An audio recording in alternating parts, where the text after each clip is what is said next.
मंडळी, दिवाळी म्हटलं की खरेदी आलीच बरोबर. पण नीट लक्ष देऊन ऐका की दिवाळीमध्ये 3 गोष्टी अशा आहेत ज्यात चुकूनही खरेदी करू नये. उत्साहाच्या भरात आपण बरेच काही खरेदी करत असतो, पण या 3 गोष्टी जर तुम्ही दिवाळीत खरेदी केल्या तर तुमचं नुकसान होऊ शकतं. कोणत्या आहेत त्या 3 गोष्टी चला जाणून घेऊया. पण त्याआधी चॅनलला सबस्क्राईब नक्की करा.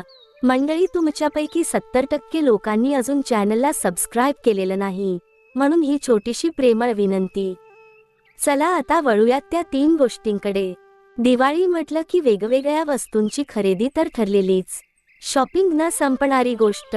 वस्तू असतील, कपडे असतील, इलेक्ट्रॉनिक्सचं सामान असेल, मिठाई असेल, गाडी, फर्निचर, बरेच जण बऱ्याच गोष्टी दिवाळीच्या निमित्ताने खरेदी करत असतात आणि याच काळात बाजारात नवनवीन ऑफर्स असतात, डिस्काउंट असतात आणि यामुळे खरेदीचा उत्साह आणखीनच वाढतो. बरं आणि म्हणूनच ही खरेदी करताना थोडी काळजी घ्यायची आहे. 3 गोष्टींची खरेदी दिवाळीमध्ये करायची नाही. ज्योतिषशास्त्रानुसार नवीन वस्तूंच्या खरेदीमुळे घरात वृद्धी होते, तिलाच आपण लक्ष्मी कृपा म्हणतो. मात्र लक्ष्मी जशी वृद्धी करणारी असते तशीच अलक्ष्मी ही घरातील संपत्तीचा नाश करणारी असते. दिवाळीत या दोन्ही रूपांची पूजा केली जाते, पण लक्ष्मीने घरात वास करावा आणि अलक्ष्मीने घरातून काढता पाय घ्यावा हा त्यामागचा हेतू असतो. ज्योतिषशास्त्रानुसार 3 गोष्टींची खरेदी केली असता अलक्ष्मीचे आगमन घरामध्ये होतं आणि आर्थिक नुकसानीला सुरुवात होते, म्हणून त्या टाळाव्यात. यंदा 28 ऑक्टोबरपासून अर्थात वसुबारसपासून दिवाळीची सुरुवात होते आणि ज्या 3 वस्तू खरेदी करणं टाळायचं आहे त्यामध्ये सगळ्यात पहिली गोष्ट आहे, दिवाळीची खरेदी करताना काळे कपडे खरेदी करू नका. दिवाळी हा रंगांचा सण असल्याने आपण रंगीबेरंगी कपड्यांची खरेदी करतो, मात्र काही जणांना काळा रंग आवडतो. मान्य आहे, तुम्ही इतर वेळी काळ्या रंगाचे कपडे खरेदी करू शकता, पण दिवाळीमध्ये काळ्या रंगाचे कपडे खरेदी करू नका आणि घालू सुद्धा नका. काळा रंग सांस्कृतिक कार्यक्रमात, धार्मिक कार्यक्रमात निषिद्ध मानला गेलाय. त्यामुळे ज्योतिषशास्त्रानुसार काळ्या रंगांच्या कपड्यांची खरेदी दिवाळीमध्ये करू नये आणि दिवाळीमध्ये काळे कपडे घालू देखील नये. इतर वेळी तुम्ही काळे कपडे खरेदी करू शकता आणि घालू शकता, दिवाळीत मात्र ते टाळायला हवे. आता दुसरी गोष्ट म्हणजे वापरलेली भांडी.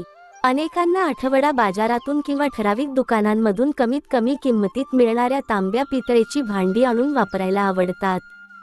सध्या त्या भांड्यांचा ट्रेंड परत आल्यामुळे आपल्याकडेही तसं कलेक्शन असावं असं वाटणं स्वाभाविक आहे.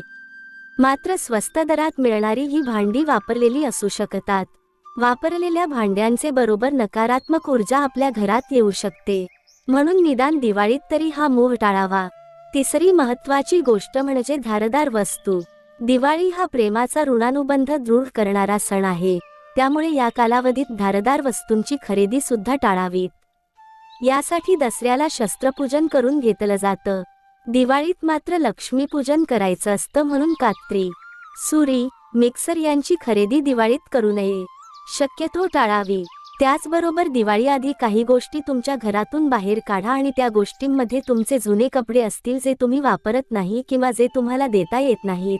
कपाट उघडा, असे सगळे कपडे शोधा आणि सगळ्यात आधी ते कपडे बाहेर काढा.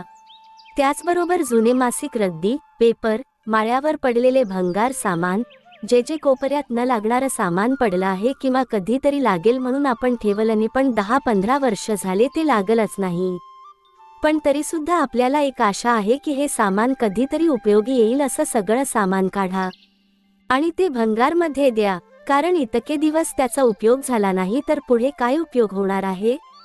उगीच घरामध्ये अडचण. दिवाळीची स्वच्छता करताय ना, मग अगदी नीटनेटकी करा आणि हे सगळं न लागणारं सामान बाहेर काढा. या मागे शास्त्र आहे. या सामान बरोबर नकारात्मक ऊर्जा सुद्धा घरातून बाहेर जाते आणि घर स्वच्छ झालं तर माता लक्ष्मीचा प्रवेश घरात आपोआपच होतो, म्हणून या काही गोष्टी तुम्ही घरातून नक्की बाहेर काढा.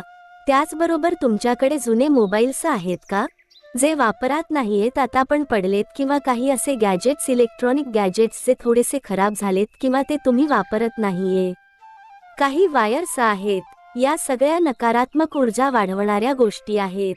या सगळ्यात आधी बाहेर काढा.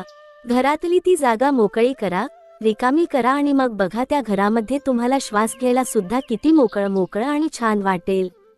अहो, दिवाळीचा महत्त्वाचा उद्देश असतो की घरातली सगळी नकारात्मक ऊर्जा बाहेर काढून सकारात्मक ऊर्जेचा स्वागत करायचे. अर्थात माता लक्ष्मीचे स्वागत करायचे. आणि माता लक्ष्मीचे स्वागत करायचं असेल तर घर स्वच्छ हवं की नाही? म्हणून या सगळ्या गोष्टी दिवाळीत व्हायलाच हव्यात. या दिवाळीत आणखीन कोणकोणत्या गोष्टी झाल्या पाहिजे असं तुम्हाला वाटतंय? कमेंट करून नक्की सांगा. त्याचबरोबर येणाऱ्या दिवाळीच्या तुम्हा सगळ्यांना हार्दिक हार्दिक हार्दिक शुभेच्छा. मंडळी, अशाच प्रकारच्या माहितीपूर्ण व्हिडिओसाठी आमच्या चॅनलला सबस्क्राईब करा आणि बेल आयकॉनवर सुद्धा क्लिक करा, म्हणजे आमच्या नवनवीन व्हिडिओचे नोटिफिकेशन तुम्हाला मिळत राहील.